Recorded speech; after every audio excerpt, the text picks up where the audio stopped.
Ladies and gentlemen of the interwebs, before I even play the intro video, you might be saying to yourself, Viva, your avatar is blocking part of the closed captioning on this. It's going to drive us all crazy. To which I say, quickly, look to your right.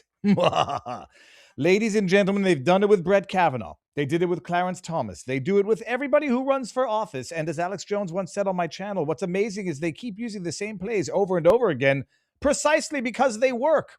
A week out of Thomas Massie's primary against Ed Gayleran, someone comes out accusing Thomas Massie of improprieties. We shall break it down. Behold. You're saying that you were offered $60,000 only if you remain silent about all this? Yes. Do you have any documents to demonstrate that? Yeah. I mean, right here. Have you had further contact with Thomas Massie other than what you've described? No, we haven't. We don't communicate anymore. Don't you think that today's testimony might cost you the $60,000? Oh, I know it will, but I mean, I've spent so much time fighting for transparency, and justice and accountability that if I did this, then I would call into question my own integrity. I wouldn't be able to sit with that. So I can't do it.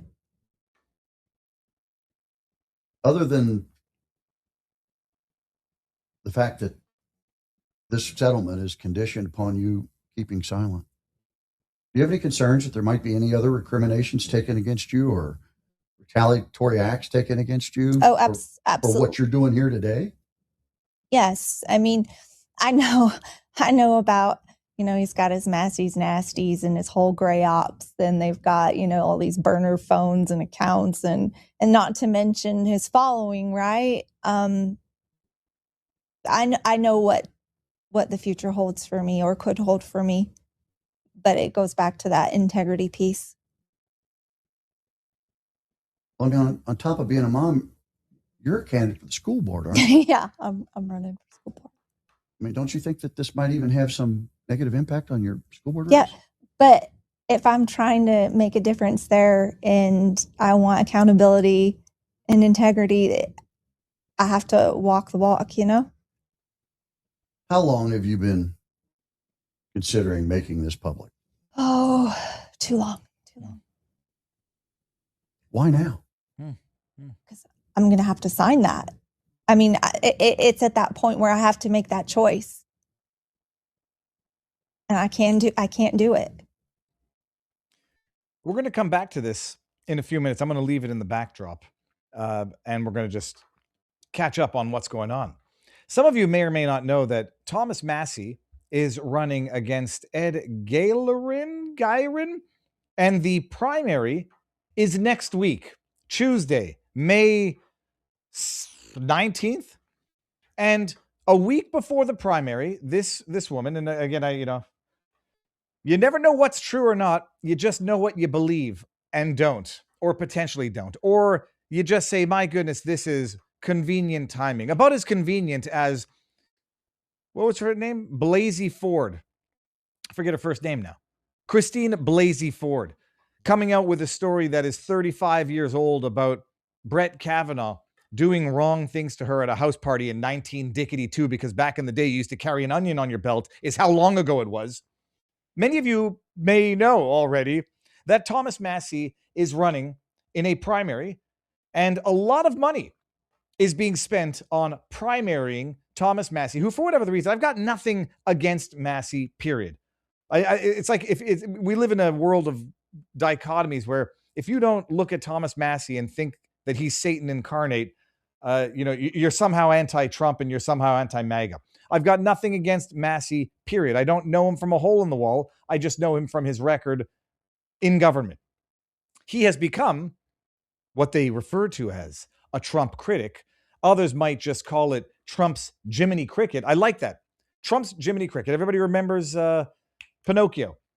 I think it was Pinocchio. Jiminy Cricket was, his conscience. Thomas Massie might be the conscience of MAGA in terms of things that matter, things of principle, and has been very vocal about issues such as non-renewal of the FISA extension, such as release of the Epstein documents, which were, so irrelevant and so innocuous that Massie was public enemy number one for pushing for the release. And then lo and behold, I don't know, 6 months later, Melania Trump comes out seemingly frustrated at the botched release, which made her look like she was somehow implicated, highlighting the importance of getting the documents out and hearing what the alleged victims have to say.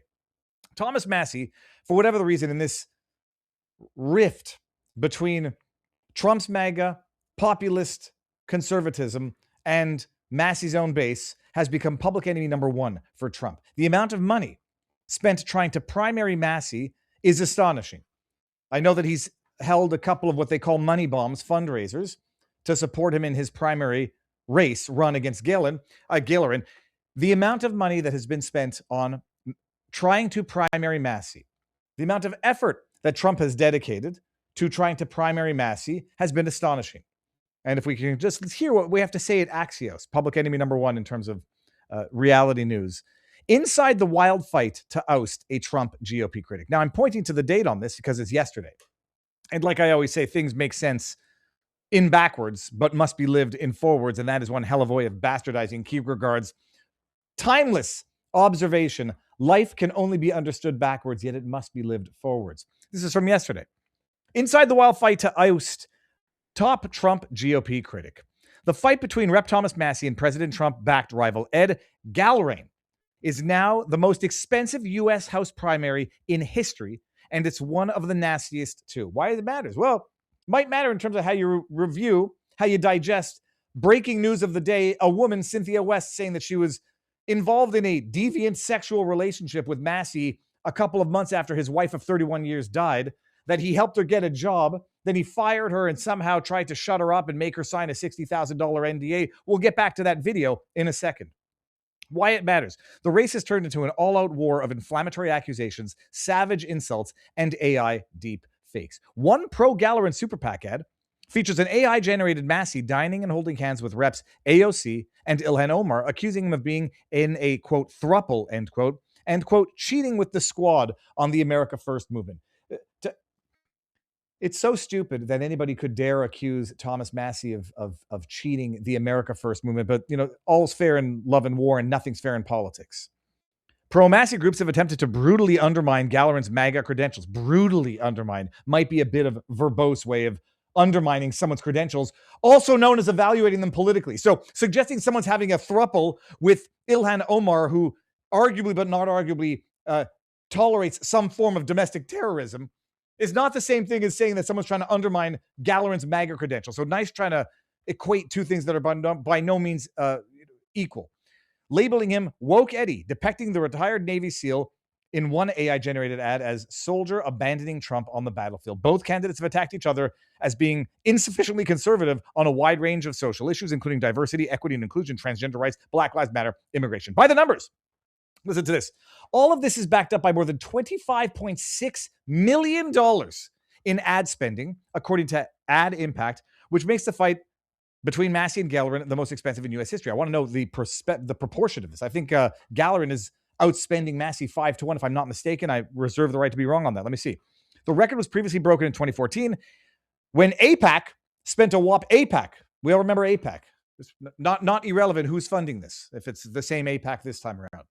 Spent a whopping $14.5 million to unseat Rep. Jamal Bowman, who was one of Congress's most vocal Israel critics, in a race that saw $25.2 spent in overall spending. Kentucky 4th District race could end up clearing that figure by a significant margin with a week to go until the May 19 primary. State of play. Massie, a doctrinaire isolationist and one of the few Republicans willing to publicly criticize Israel, is facing a similar barrage from pro-Israel groups. I got to tell you, it's an amazing thing. You want to curb anti-Semitism. You want to curb anti-Semitic sentiment. You don't do what the ADL does.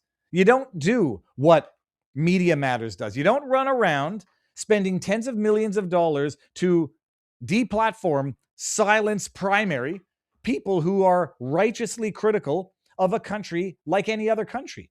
But if you observe who's funding this war against Massie, then you get called all sorts of names while they say that they're doing it at the same time.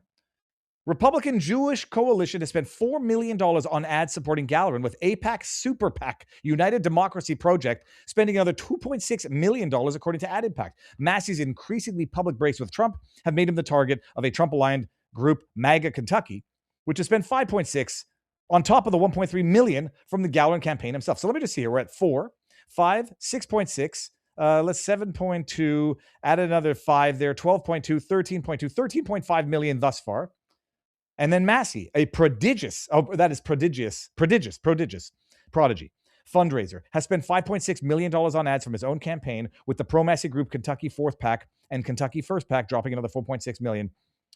So we're at 10 million, 10 to 15 million. The intrigue.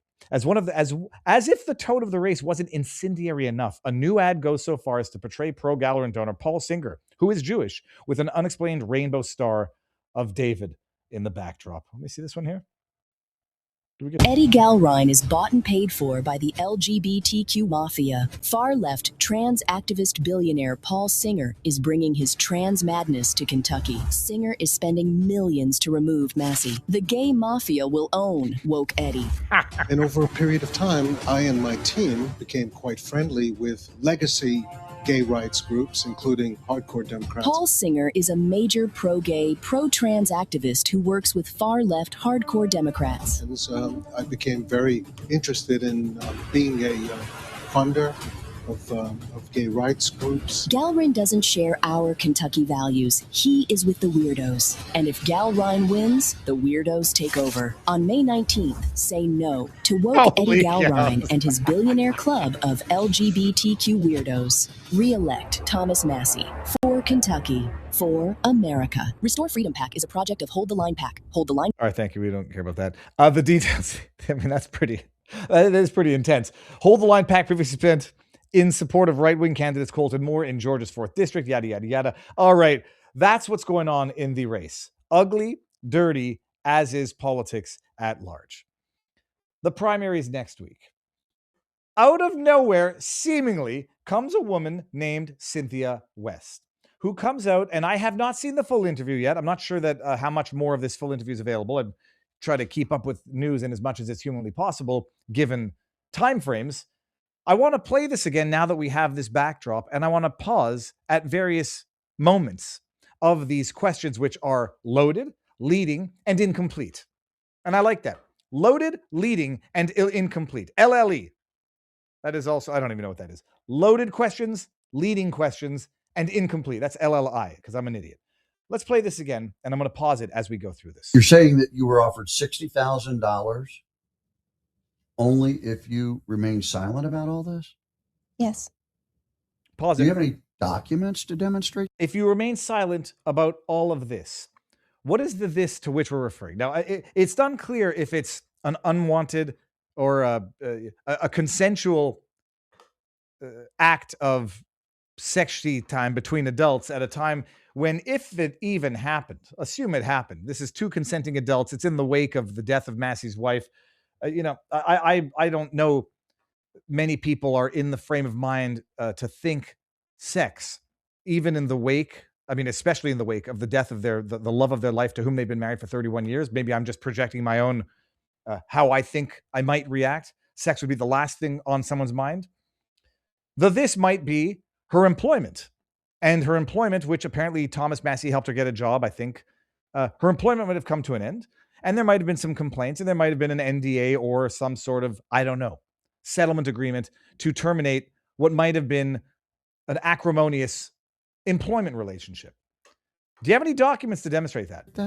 Yeah, I mean, it's right here. Okay.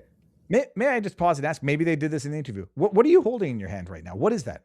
Is that an employment contract that has certain provisions in the event of termination, such as non-disparagement?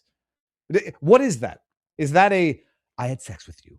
It was an illicit affair in the wake of the death of my wife, and it's going to be totally damaging. And so I want you to be quiet about it, and I'm prepared to pay you. Which, by the way, there will be people out there who will say, who gives a sweet bugger all, even if that's the case? Maybe it's her saying I was wrongfully terminated, him saying, no, you weren't. And her saying, well, we had a relationship, and now it's going to be an ugly breakup. And so let's have some sort of settlement agreement. I don't know. Apparently he got her the job. Let me just see something here. Apparently he got her the job. Here we go. because I had a discussion with classical liberty. You don't always have to fight with people on the internet. Sometimes you can actually have meaningful back and forth so you can both learn. Even if true, he's quoting me, Thomas Massie had relations with a consenting adult in the wake of the death of his wife. That's not the argument. The argument is that he had her fired from the job. He got her in DC after they broke up and paid her to be quiet about it, possibly with campaign funds. Again, firing an employee of a campaign and paying the settlement, whatever. They do have slush funds in Congress, which I don't approve of, but again, not necessarily illegal or unlawful. I do agree that the timing is completely sus and we need to see the NDA.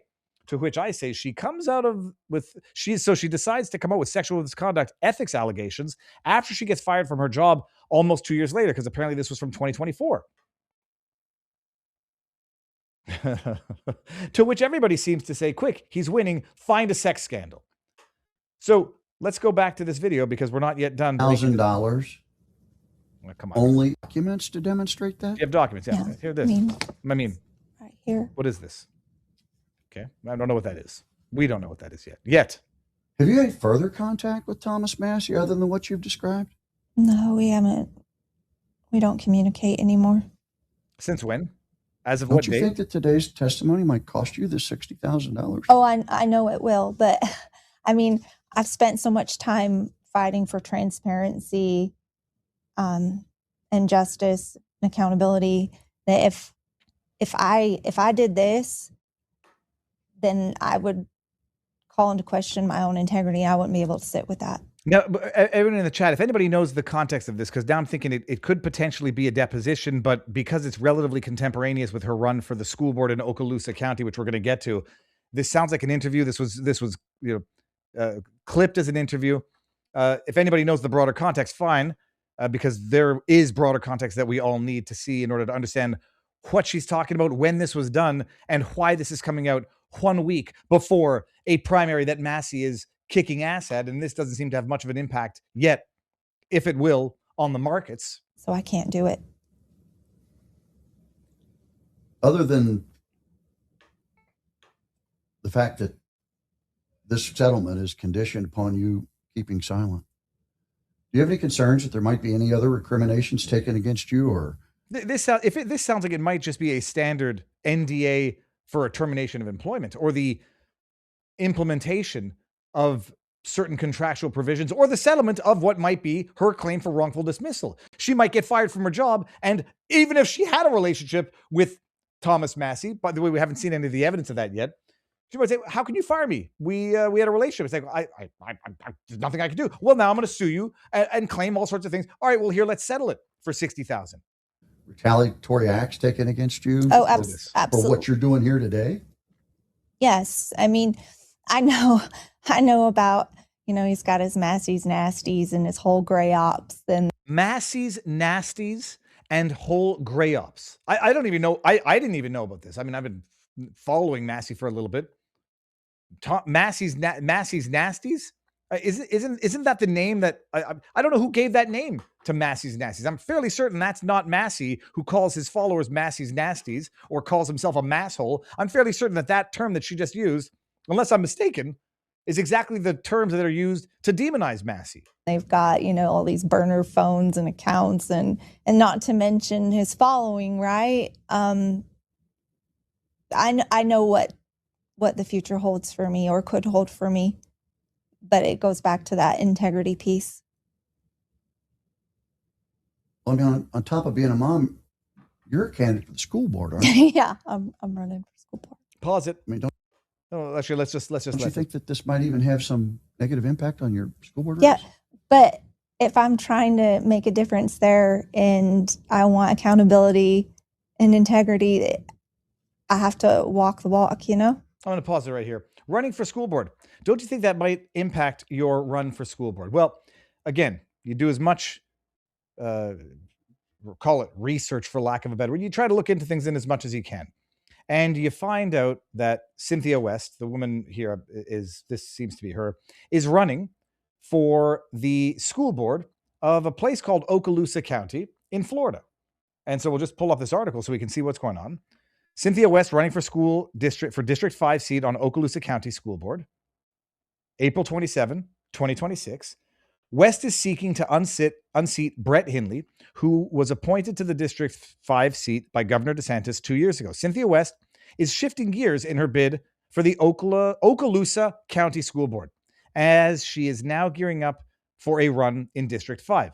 West originally sought District 3 seat in December, changed her focus to District 1 in January before landing on District 5 run. In her campaign announcement for the district, so this interview that we just saw has to be post, relatively recent.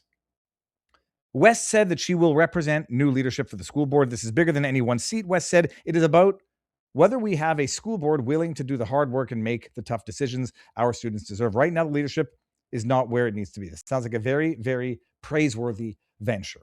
The District 5 seat is currently held by Brett Hindley, appointed by Governor DeSantis in 2024. He was picked to fill the seat after Diane Kelly stepped down to fill the principal's vacancy in Destin School. Okay, whatever we got here. The nonpartisan school board takes place during August 18 primary. If there are more than 2 candidates and no one receives a majority of the vote, the top 2 advance to a runoff in November 3rd general election. If a candidate does receive a majority, yada, yada, yada. Okay, so she's running for Okaloosa School Board. When you say in the interview, and this was one thing that caught my attention, is like, all right, you're coming out with negative news against Thomas Massie 1 week before his primary while you're running for the Okaloosa School Board. And then I just had to, double check the Okaloosa School Board. Is it the Okaloosa County? Does it tend to be very much pro-Trump or very much not pro-Trump? From what I saw, Trump, here we go. I believe these are the election results. Just to get an idea as to what Okaloosa County is. And this is, no fault. In terms of the question, do you think this might hurt your run for school board? Well, not if you're in a riding that went 80% to Trump. And I believe that is what, give or take 70%. Let me see this here. These are the election results. The presidential preference primary and chicken referendum, March 19. Is this the one? Excitement of Okaloosa, yada, yada, yada. This might, here we go. Is this I'm not sure that this is the right article. The bottom line is Okaloosa County went for Trump 82%, give or take. Was 80. The Okaloosa County's margin for the former president was 82% of 13,000 votes. Trump did best in Madison, yada, yada, yada. So you're dealing with a county that, by all accounts, because I didn't know beforehand, wildly in support of Trump. And do you think coming out against Massie a week before his primary is going to hurt you in that race? The obvious answer to anybody who understood or understands the demographics of that county is going to be no. In all likelihood, one would think that it would help if someone comes out against Trump's biggest critic a week before his primary with a story, true or untrue, true or mildly true, true or partly true, as the reality tends to be. Do you think it would hurt? And the answer is going to be a big fat no. Not only would it not hurt her run, it probably would help her in a county that runs 80% Trump, assuming that it still runs in that demographic right now. Unclear as to what's going to happen with Trump's endorsements in these primaries. And I had on Sean Farash a couple weeks back, or maybe more than like a month back. And Sean Farash, for those of you who don't know, is the guy who does a great Trump impersonation. He's got a show on Rumble. He's a great guy. We have agree to disagree on things, and we have very lively discussions about it. I asked him, he's been on the record calling Lindsey Graham a war whore, running against the MAGA agenda. And then when you have Trump endorse him, I say, well, are you going to criticize Trump when he does something like that? And he says, hey, I'll criticize him. I'm not going to sabotage, his agenda. And, to some extent, he says, we should primary Lindsey Graham to send the message to Trump that we don't like him, and that we send the message to Trump without sabotaging his presidency, which, first of all, nobody should sabotage the Trump presidency, although some people are out there trying to do it, or at least indicating they're going to vote for the Democrats who would put them in jail whether they like it or not, unless they happen to be on some sort of Fed watch list or Fed protection list. Set that aside. People come out and say, I'm so angry with Trump, I'm going to vote for the Democrats, as though the Democrats won't also put them in jail. Pretty stupid. But when it comes to Sean Farash, I asked him, it's like, how do you then express your discontent with Trump policy if you think any form of discontent is a panicking black pill or doom pill or whatever? It says primary Lindsey Graham. And so we'll see what happens with Thomas Massie now that Ed Gallerin, who I hadn't seen those video clips of him proudly talking about subsidizing the MMIW, 2SLGBTQIA+++, up in Canada, as we like to call it, or in the States, 2SLGBTQIA+, didn't know that. But we're going to find out whether or not a Trump endorsement at this point in time, in this current political environment, is an asset or a liability. But when someone asks her, coming out now against Thomas Massie with evidence that we haven't seen, text messages that we haven't seen, whether or not she thinks it's going to hurt her run in Okaloosa County, the answer to that realistically and logically is no, not only would it not hurt that run, it would help it. And that there might be, in as much as this is the dirtiest fighting I've ever seen in politics, we've gotten now to the last stage of the dirt. It always gets to some form of sexual accusations, scandal on the eve of the election. The October surprise, the let's pull out Anita Hill to make accusations against Clarence Thomas. Let's pull out Christine Blasey Ford to pull out accusations against Brett Kavanaugh. Let's pull out someone from Okaloosa County who may or may not have had some form of a relationship with Thomas Massie a week before to say we were involved. Sexual deviancy, by the way. Acts of sexual deviancy, allegedly. We'll see. It reeks. Would like new details. Would like more details. Would like to see what that document says and does not say. But I've got to tell you, if it looks like a duck and walks like a duck, it's probably a duck. And if it looks like a sexually motivated hit piece on the eve of the primaries of the most hotly contested, AIPAC-funded war against Thomas Massie, it might just very well be a disgusting, nasty play in the war against Massie. And now you know your battle, people. What was it? It was the Massies. Oh, I want to see this here. Before I'm going to get into the chat here. I want to see who coined the term Massie's nasties. Because I guarantee you, who coined the term Massie's nasties? Guarantee it wasn't Thomas Massie. He's not going to sit there and refer to his own supporters as Massie's nasties. The gray, what was the other thing they said? The gray, what was the thing that she said? Smashing phones and burner phones. What the hell? This is Russiagate craziness. I say Massie must win. And I never tell anybody who to vote for, even when I ran for office.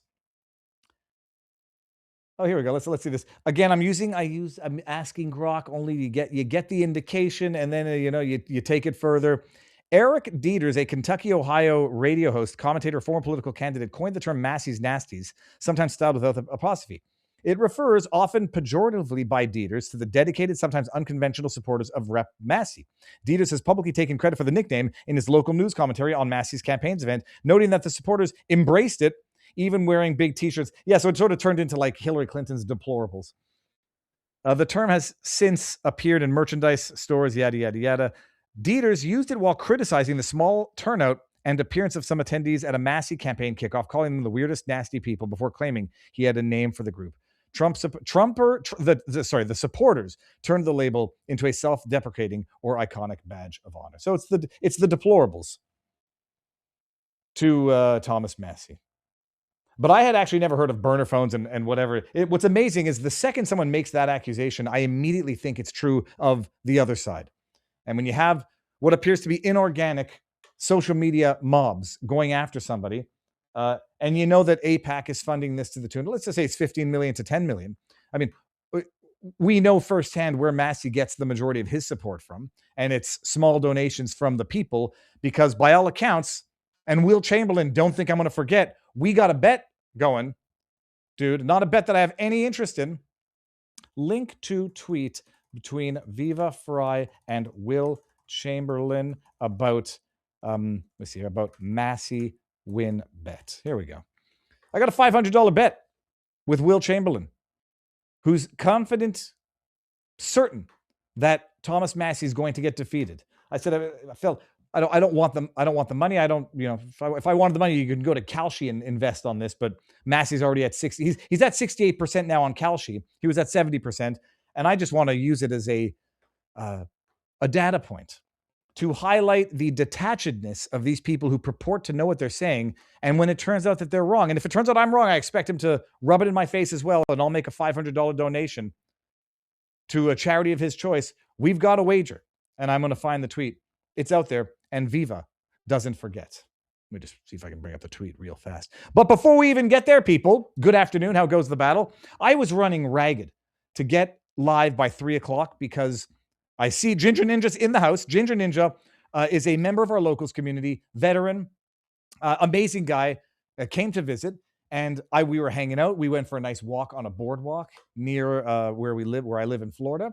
And then after Ginger Ninja was here, I did an interview with Jessica Rose, which I'm going to snip into 2 different sections. One deals with the hantavirus, amazing discussion. And the second part deals with endocrine disruptors and microplastics. And now I'm totally freaked out. I knew I was right about suntan lotion causing cancer, but we'll get there.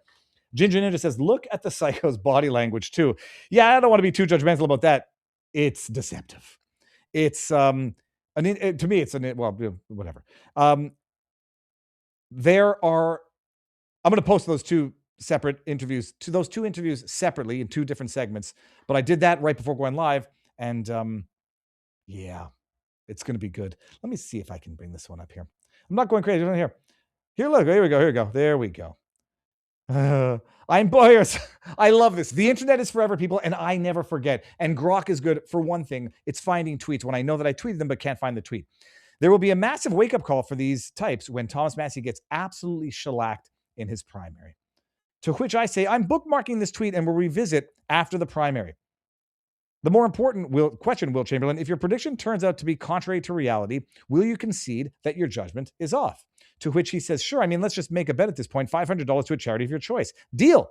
And to avoid any quibbling, you would use the word shellacked. That would imply a proportion of defeat. Do you predict a margin or do we simply go straight win or lose? You see, this is the mind of a neurotic lawyer. I'm not showing you the actual tweet, so it's kind of difficult for you to understand what I'm saying here. This is the tweet rabbit hole that we go down. Commenting on Dave Smith on Rogan, and then I say bookmarking it, yada yada yada. Willie gets shellacked. They have to understand if he says, well, he lost, but he didn't get shellacked, so I'm not paying up. I forget which way it went. Here I said, let's just make this okay. His post said it will be. Oh, that's right. When Massie gets shellacked. So if Massie wins by 1%, the Will Chamberlain types of the world or the other sneaky deaky lawyers could say, well, he lost, but he didn't get shellacked. Hold on. Does it go the other way around? He won, but he didn't get shellacked, so I'm still right. Bullcrap. Straight up or down, W or L. And he says, do we want to do a margin? To which he says, we agreed on it anyhow. Did we get, where is it? I know that he agreed to it. Will, if you end up having to pay $500, I can respect that. I think Massie will lose, but Viva still has my respect. Get out there, people, and make sure that I never tell anybody who to vote for. But you can judge your friends based on their enemies. And you can also tell your friends, you can tell righteousness based on who is maliciously maligned for no better reason. As far as I'm concerned, the attacks on Massie are so outrageous, outlandish, and unsupportable by any of his conduct. I know that he has to be right. He was the main one, if not the only one, talking about not renewing the Pfizer warrants. He's the one talking about the kill switches in cars. He's the one talking about food independence. And he was the one talking about Epstein, using terms which I don't like using in terms of criticism over the Epstein release. It was such a debacle that Melania Trump herself came out afterwards to basically say as much. And I said this to people. It's like everyone who just took a steaming dump on Massie over the last 6 months said he was focused on the wrong things. Epstein's irrelevant. There's nothing. You said that basically mutatis about Melania when she came out and said. Then people saying, well, Massie's an asshole, so it's different. No, someone can be an asshole and still right. And they're right. And the fact that they're an asshole doesn't make them wrong. So get over your own cognitive dissonance. Thomas Massie was right on the Epstein disclosures. And the fact that he had to team up with Ro Khanna to get it done, it might make you angry. It may not have been the way it should have happened, but he was not wrong for it. And everyone who pulled a 180, who said Epstein's important, release the files. Oh, we don't want you anymore and shut up. You're the ones who are wrong. And history has played out the way it has, and it will not look good. And in fact, does not look good for those who betrayed their principles in favor of ideology.